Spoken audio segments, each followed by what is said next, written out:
संभल की जामा मस्जिद में 48 साल बाद एक बार फिर स्थिति तनावपूर्ण। 1976 के सांप्रदायिक दंगों की यादें फिर हुई ताजा। हिंसा के चलते जिले में बाहरी लोगों की एंट्री पर रोक। 48 साल पहले की तरह एक बार फिर संभल की जामा मस्जिद विवाद के केंद्र में आ गई है। 1976 में इसी मस्जिद में सांप्रदायिक दंगे हुए थे, जो अब फिर से एक सर्वे के चलते चर्चा में है। रविवार को हुए बवाल में 4 लोगों की मौत हो गई है और पथराव, फायरिंग और आगजनी के कारण पूरे इलाके में तनाव फैल गया है। आपको बता दें कि 1976 में कुछ शरारती तत्वों ने जामा मस्जिद में घुसकर माहौल बिगाड़ा था, जिससे शहर में सांप्रदायिक दंगे भड़क उठे थे। इस बार भी सर्वे के दौरान हुए विवाद ने लोगों को 48 साल पुरानी उस घटना की याद दिला दी है।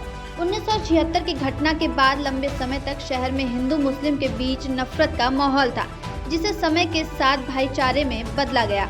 वहीं रविवार को कोर्ट के आदेश पर जिला प्रशासन और पुलिस के साथ एडवोकेट कमिश्नर जामा मस्जिद का सर्वे करने पहुंचे थे। इस दौरान कुछ लोग उग्र हो गए और पथराव शुरू कर दिया।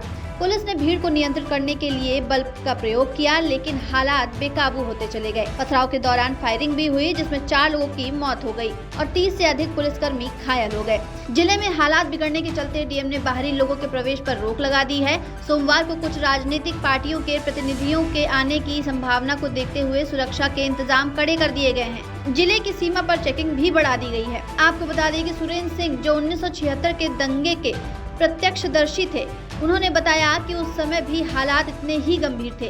पथराव, आगजनी और फायरिंग के चलते बाजार बंद किए गए थे और कई दिनों तक स्कूल भी नहीं खोले गए थे। रविवार की घटना के बाद भी शहर के लोगों के दिलों में पुरानी घटना की यादें ताजा हो गई हैं। संभल की जामा मस्जिद में हरिहर मंदिर होने के दावे के बाद कोर्ट ने सर्वे का आदेश दिया था। कोर्ट ने कहा था कि किसी भी निर्णय पर पहुंचने से पहले दूसरे पक्ष को भी सुनना चाहिए।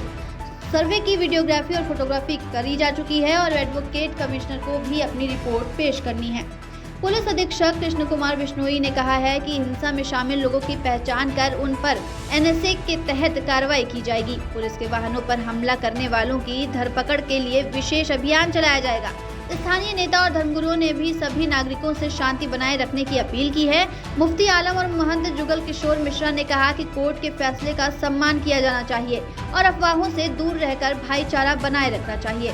घटना के बाद संभल में इंटरनेट सेवा को बंद कर दिया गया है, ताकि किसी भी तरह की अफवाहें न फैल सकें। स्कूलों को भी एहतियात के तौर पर बंद कर दिया गया है। शहर में तनावपूर्ण माहौल को देखते हुए पुलिस बल और पीएसी के जवान तैनात किए गए हैं। आसपास के जिलों से भी अतिरिक्त बल बुलाया गया है। डीआईजी मुनिराज और कमिश्नर आंजनेय कुमार सिंह खुद स्थिति की निगरानी कर रहे हैं। ब्यूरो रिपोर्ट, प्रशासन प्लस।